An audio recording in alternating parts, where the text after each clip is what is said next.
발표할 수 있는 기회를 주셔서 감사합니다. 트루스포럼의 이건희라고 합니다. 오늘 제가 발제를 맡은 주제는 학교에서 박정희에 대해서 어떻게 배웠나에 대한 주제를 가지고 이제 발제를 할 거고요. 특히 그 왜곡된 교육 실상에 대한 보고를 위주로 해서 말 그대로 현 실상에 대한 그 간략한 요약된 보고 위주로 내용을 전달을 드릴 겁니다. 제가 뭐 주장을 하고자 하는 그런 건 아니고요. 시간 관계상 제가 시간이 많이 허락되지 않아서 깊이 있는 내용을 다루지는 못하겠지만은 기본적으로 저희 지금 초등학생들이 현재 학교에서 실제로 배우고 있는 내용을 제가 찾아봤습니다. 거기 PPT 내용에 보시면은 이제 이 페이지에 첫 번째 보시면 글씨가 좀 작아서 잘 안 보이시는데요. 저희 우리나라 지금 초등학생들이 국정교과서를 지금 쓰고 있어요. 뭐 내년부터는 바뀐다고 하는데 일단 사회 6-1, 그러니까 6학년 1학기 때 말해서 그 근현대사를 이제 배우게 됩니다. 그 전까지는 초등학생들이 전혀 역사에 대해서 배우지 않는데요. 일단은 그 박정희 대통령에 대해서 언급되는 게 6학년 1학기 때 최초로 이제 저술된 내용들을 배우게 됩니다. 이쪽에 이제 이 페이지에 보시면은 첫 번째 단락이 우리나라의 정치 발전. 여기 글씨가 좀 너무 작아서 안 보이는데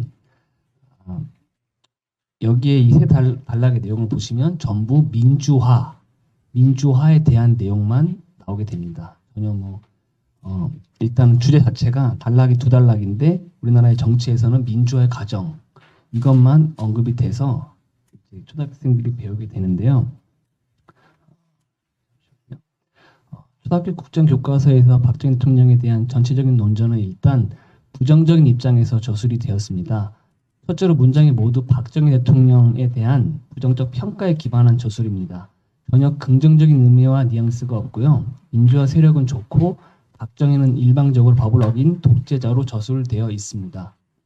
당시 세계사의 흐름과 주변국의 정세 등은 전혀 고려되지 않았고 당시 대한민국이 처한 정치적, 시대적 문제에 대한 상황이 전혀 반영되지 않았습니다.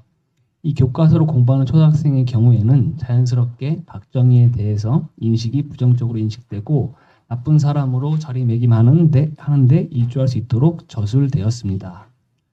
PPT 내용을 보시면 실제 내용을 보여드릴게요.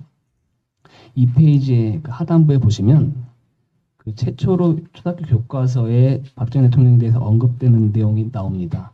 이 페이지가 거의 다인데요. 초등학생들이 이 한 페이지의 내용을 배우게 되는 겁니다. 역사에 있어서 한 페이지에서 박정희 대통령을 다루는 상황이 되는 건데요. 오른쪽에 텍스트를 보시면은 원문 그대로를 제가 발췌해서 적어놓은 건데 4.19 혁명 이후 국민은 민주적인 사회를 기대하고 있었다. 그러나 새로운 정부가 들어선 지 1년도 되지 않아 박정희는 군인들을 동원해 정권을 잡았다. 대통령이 된 박정희는 자신이 계속 대통령을 하려고 헌법을 바꿔 대통령을 3번까지 할 수 있도록 했다. 72년 10월에는 헌법을 또 바꿔 대통령을 할 수 있는 횟수를 제한하지 않았으며 이게 박정희 대통령에 대한 언급이 전부 다입니다. 그러니까 이 시대적 배경이나 상황 이런 것들에 대한 인식 자체가 전혀 없고 여기 가로 안에 보면은 유신 헌법은 나쁜 거다 이렇게 표현이 되어 있습니다. 그렇게 해서 초등학생들이 이 내용을 배우게 되고요. 그 다음 페이지 보시면 초등학교 6학년이 배우는 전체 박정희 대통령에 대한 내용의 이 두 번째 페이지가 언급된 것이 총 다입니다. 앞에 한 페이지와 이 두 번째 페이지, 약 두 페이지에 걸쳐서 박정희 대통령에 대해서 언급이 되는데요. 내용을 보시면 유신헌법을 선포한 후 박정희 정부는 민주화를 요구하는 사람들의 의견을 무시하고 국민의 기본적인 권리를 마음대로 빼앗는 등 독재 정치를 더 심하게 했다. 그럼에도 민주주의를 지키려는 국민의 노력은 계속되었다. 독재 정치를 반대하는 대규모 시위가 있었다. 이런 혼란스러운 상황에서 박정희는 부하에게 살해되었다. 이후 국민은 민주주의 사회가 될 것이 기대했지만 전두환 중심이 된 군인들 또 정변을 일으켰다. 이 내용만 보시면 그냥 박정희 대통령이 쿠데타를 일으켰고 민주주의에 반해서 그냥 어떤 개인적인 어떤 욕심을 채웠다. 이 정도로밖에 인식이 안 되는 그런 텍스트거든요. 그래서 현재 초등교과서의 구도는 독재와 민주의 대결 이 구도로 저술되어 있습니다. 다른 부분에서는 보통 박정희 대통령에 대한 언급이 좀 있어야 되는데 5.16 민주화라든지 그리고 심지어 마지막 페이지 보시면 촛불혁명에는 다양한 다수의 페이지를 할애해서 기술이 되어 있는데 박정희 대통령에 대한 언급은 약 2페이지에 불과한 상황입니다.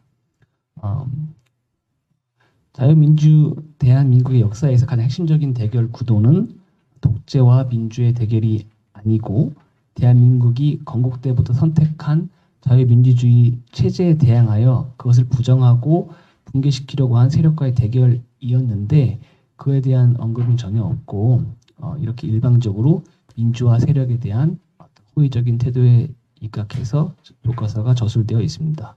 대한민국 건국부터 현대사를 통틀어 그 전쟁이 단 한 번도 멈춘 적이 없고 지금도 그 연장선상에 있는데 만약에 우리가 그 싸움에서 진다면 대한민국의 자유민주주의 체제의 근본이 무너지고 지금의 자유와 번영의 대한민국은 존재할 수 없습니다.